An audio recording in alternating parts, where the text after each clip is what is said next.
Hello everyone. So today I'm going to be talking about contouring, and specifically contouring for very pale skin like my own. Some of you might not be aware, but for the very palest of skins, it can be incredibly difficult to find makeup to suit it, to flatter it, whether that be foundation or concealer, contouring, highlighting. In terms of products that are suitable for it, there is a scarcity, and I'm of the understanding as well that for the very darkest of skins, there's also the same problem. What I tend to find personally is that you either have the perfect tone but not such a great formula, or a great formula and not such a great tone. So you're always having to either mix or match or do your own thing and really rummage around. It requires a little bit of work. Because of the shade in which my skin is, I really have learned how to adapt products and how to find the correct products. And today I'm going to share with you some of my picks when it comes to contouring. When it comes to makeup, contouring and highlighting has been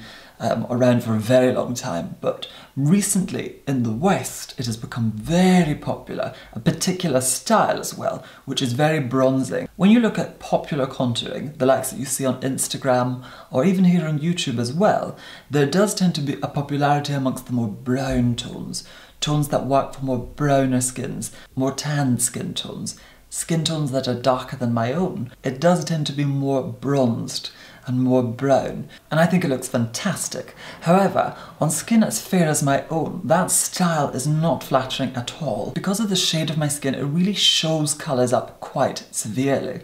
So whatever colour you put on it, it will show it, it'll reflect it, it will show it through.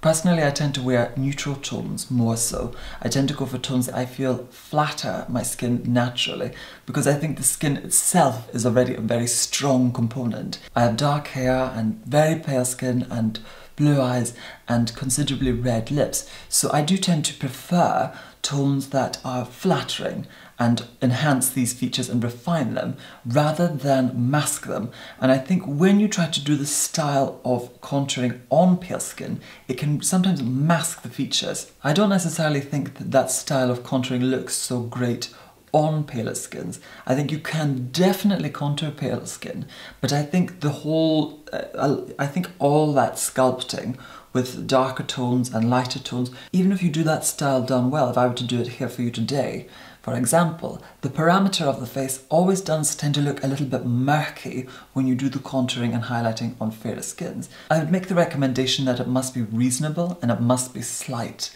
And I personally don't over contour. I've got quite pronounced cheekbones as it is, but I don't necessarily think something that is very, very heavy or has depth to the shade is going to flatter the most palest of skin tones. Now, I've already applied some makeup today.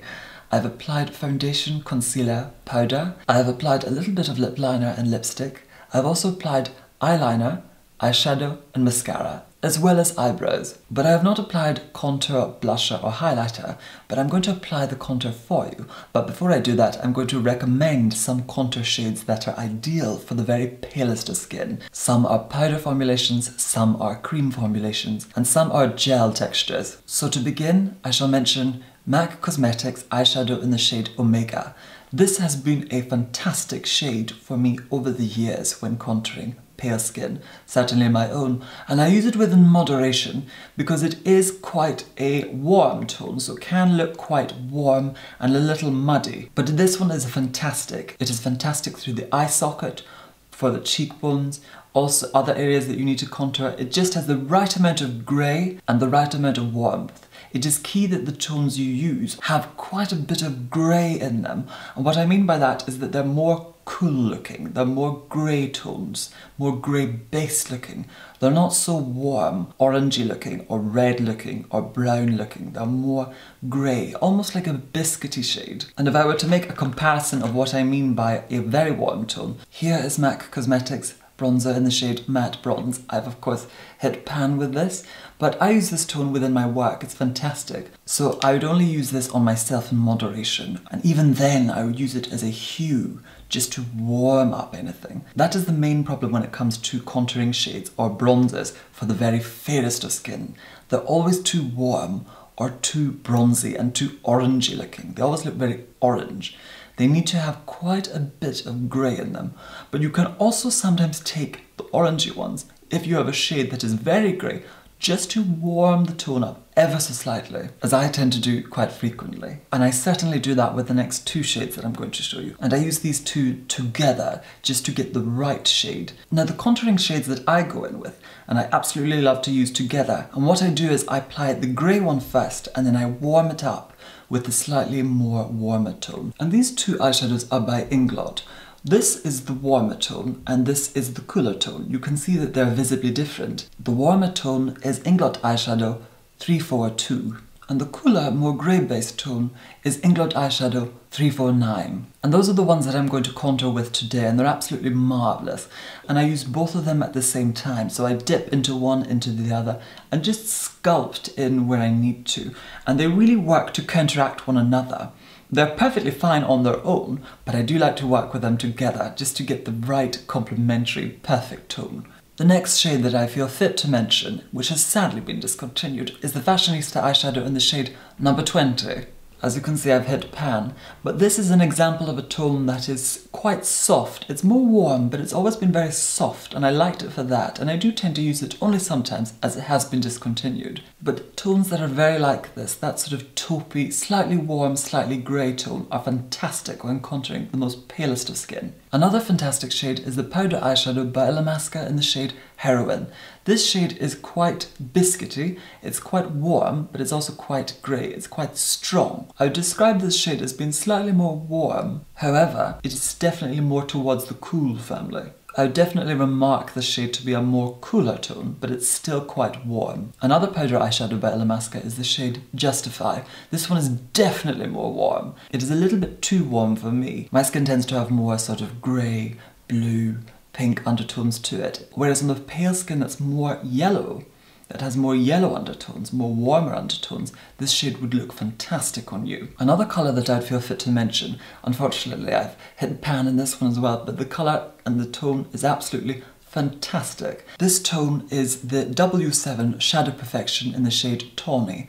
This was a perfect biscuit colour when I had more of it, and I definitely want to find a new version of one of these, but I haven't been able to source it. But it is a fantastic tone for the very palest of skin. It's just cool enough. It has the perfect amount of grey in it and the perfect amount of warmth. I've always loved this shade, evidently. I've used quite a lot of it. Another powder eyeshadow that I would like to mention is the shade Sahara. And this powder eyeshadow is by Kryolan. This is a fantastic colour. I would say it's quite warm, but used in moderation it can look fantastic as a contour on the very palest of skin tones. Another powder eyeshadow by Kryolan, this is the shade Beige, and this one is a lot darker and a lot cooler, so it's more grey based than the Sahara. It is also fantastic for contouring on the most very palest skin, but must be used in moderation, as it is a little darker. Another powder eyeshadow that I would like to mention is a shade called Maowi, and this is from the Louise Young, and it is this grey cool tone here.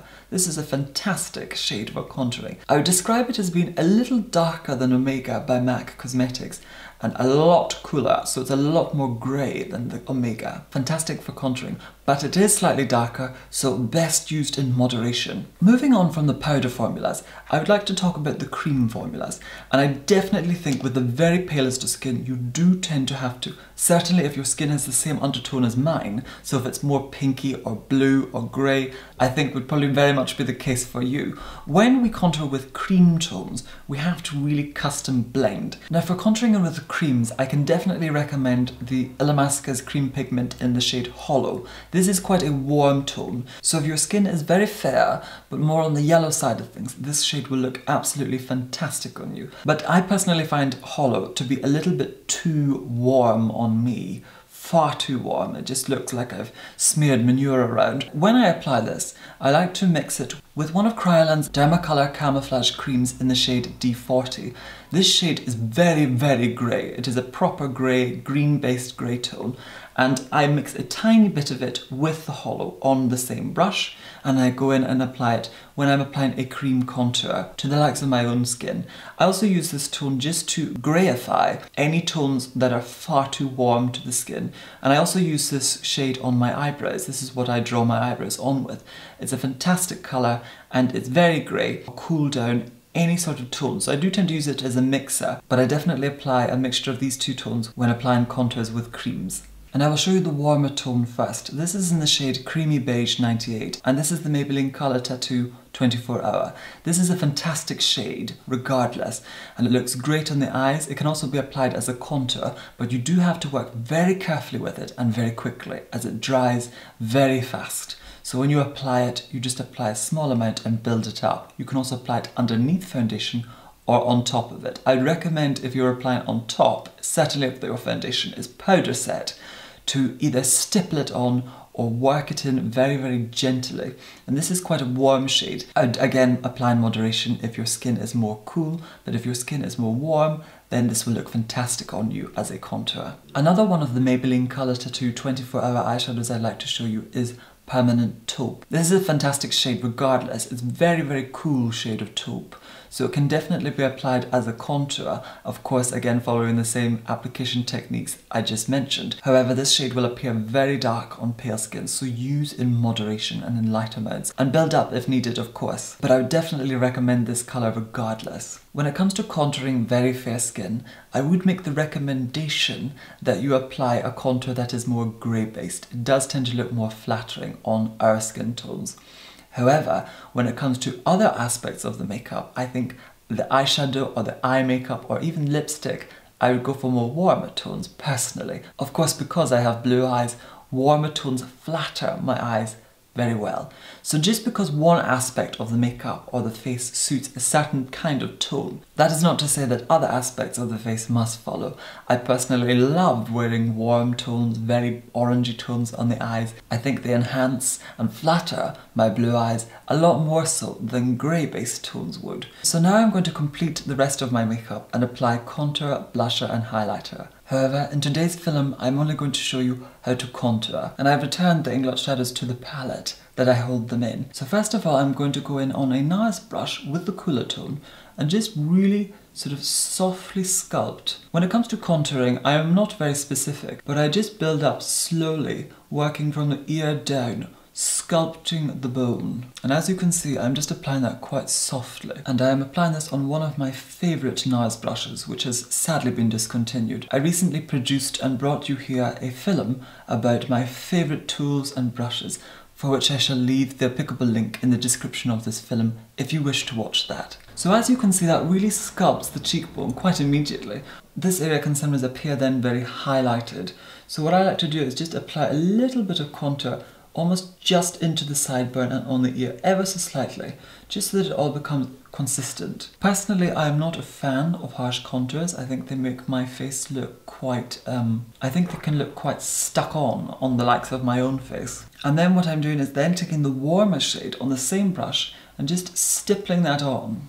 And you can see that really merges the two tones together so that you have the right amount of grey and the right amount of warmth. If you feel as if though you've applied your contour far too heavily, or if it looks like it's too much, I'm feeling my own is a little bit too much, one technique that I would recommend is taking a little bit of transparent powder or face powder or the powder foundation, which of course I trust will match your skin tone, and just press it on top. And this can really mute down any additional colour that we didn't necessarily desire to have. So with both our contour shades now applied, I went in and applied some blusher and some highlighter. And to do that, I used my classic shades, Blush Baby Blusher by MAC and Powder Eyeshadow by Cascade.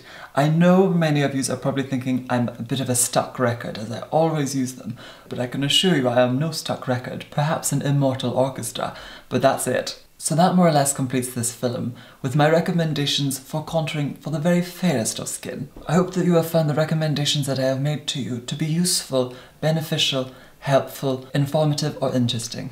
And I shall say that next week I shall be bringing you a questions and answers film.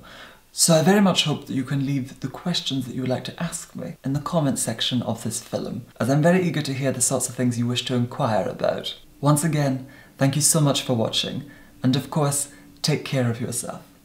Bye!